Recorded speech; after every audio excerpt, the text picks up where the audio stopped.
Alright, my friends, today's video is a little different in the fact that we are gonna have this broken up into kind of two videos.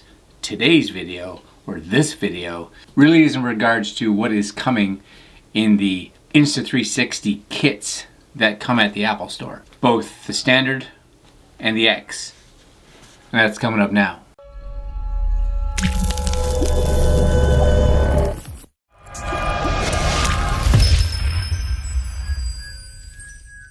Alright, so for those of you who haven't seen this, I'm not going to focus too much on the original Insta360 One, but that's it right there. And this is one that I bought fairly recently. I'm going to put actually a link up top for you guys if you'd like to go see that kind of review video of what is in here. But today's video is really in regards to this one. So this is the Insta360 One X right there. And we're going to put this down here like so, and we're going to take a look at what comes in it. And what I'm going to do is give you a little bit of a comparison in regards to what was in the standard Insta360 One. And the big reason for this video is honestly to see if it's worth the extra almost $200 versus just the Insta360 One. This one's going to be about what's in the box. We're going to do a second video that should come out shortly in regards to the quality of the footage. Alright, so let's take a look at what's inside here. So we're going to crack this open. Put that down there. Alright, number one, we're going to start here. And I'm going to do this a couple different ways. What's in the box, number one, is, let's talk about the camera first. So here's the camera. So a couple differences with this camera versus, I'll reach over here, the Insta360 One, and here's the Insta360 X. So you will notice that the X is considerably bigger versus the One, except it is a lot narrower, which can be good. Definitely more accessories out there right now for the X versus the One. Are those accessories even something you and I would use very often? That I don't know. I'm not 100% sure. I'm going to put that back here. Now the big difference, of course, is that is 5.7K versus 4. But we're going to talk about that in video number 2 because it may or may not be as big a concern as you may think. We'll talk about that.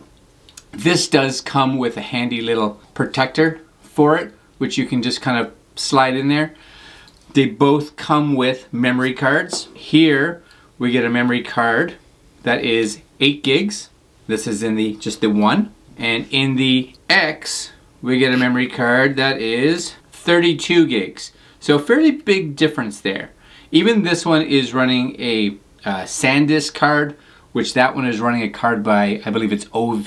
I had actually never even heard of them. So you definitely get a nicer card. The other thing that this is this is Wi-Fi compatible or Wi-Fi capable. So you can connect this Wi-Fi to your phone if you so wanted to.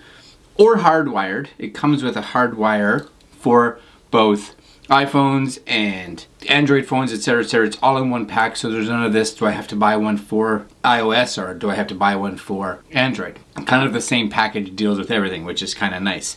This also has a little digital screen on the front, so that if you are wanting to know what this is doing, you can see settings, get some basic ones. You can switch it to camera and you can switch it to video. Kind of cool. The one thing I like about the original one, even though it's you buy it for a specific, so this one was bought for an iPhone, is I do have to say I like this little adapter that just kind of clicks out so that you can actually have this snugged right into your phone. I kind of like that. That's missing from the X, and this just kind of snaps back in when you're done and you're good to go. Throw it back in this little protective case. Other than that, we have a manual and we have a manual, so nice and simple, nothing too exciting. Inside here though, you'll see a connect to your phone, which is going to be all the connector cables. You'll have a connect to your computer, which is your computer cables, so everything to connect it to the physical computer. And last but not least, if I can bring this out, the boxes in these are always so snug, so snug.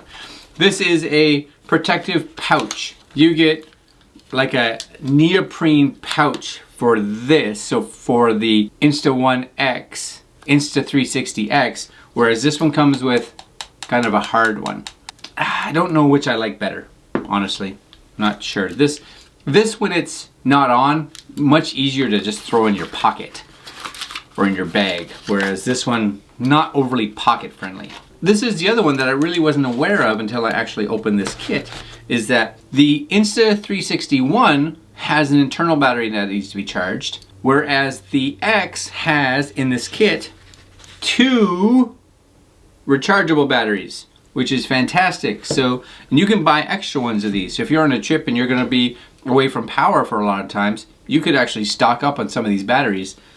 Whereas this, I'd really have to bring like a battery brick and charge this. Now the bonus is, if I need to, is I can run this straight off of a power brick and it'll record indefinitely, which I'm guessing you could probably do with the 10 as well. But I don't have any way of actually changing the internal battery here. Now, when you get in here, you have this, and this here is their bullet time handle. Bullet time handle right there, and weirdly enough, on the standard 361, you have something that looks pretty much identical. There's some slight differences, but I wouldn't say it's enough. As you'll notice, this is a bigger base versus this one being a little narrower. Lengthwise, I'd say they're close. I think they do the same thing. Both say on them, designed for bullet time. I say both of those do the same kind of deal. Big one here is the bullet time handle. The handle on the X is much heavier duty, for sure. So that's the X versus handle for the Insta360 One X, handle for the Insta360 One. So there's definitely some difference there. This one is definitely bigger. Definitely feels a little more well built. This one's a little more floppy. Not that it's bad by any means, it moves around really nice. But what I like about this is that this actually has the kind of tripod built into it. So it's just one nice piece. So if you want to just mount your camera straight to this, you can. Now on the Insta360 One, you get just a little tiny tripod. Now it won't screw into here, but it will screw into the bottom of the bullet time handle if you want to be able to use that just as a selfie stick, or put it down on the ground and so that you can film all around you, which is mostly what I use. I haven't really used the bullet time that much. I find it a little on the gimmicky side. It is what it is. That's kind of everything. So without question, what you get in the kit with the Insta360 One X is pretty much the same as what you get in the Insta360 One, but everything is like a step better. If that makes sense, a step better. But how does it perform? That's coming up in our next video, which should be out right after this one. I'll put a link up here, and we're gonna take these both outside and try them out. See what the quality is like, and is it worth the $200 difference? All right, my friends, like, comment, share, and subscribe, and we will see you in that next video. Coming right up. Later.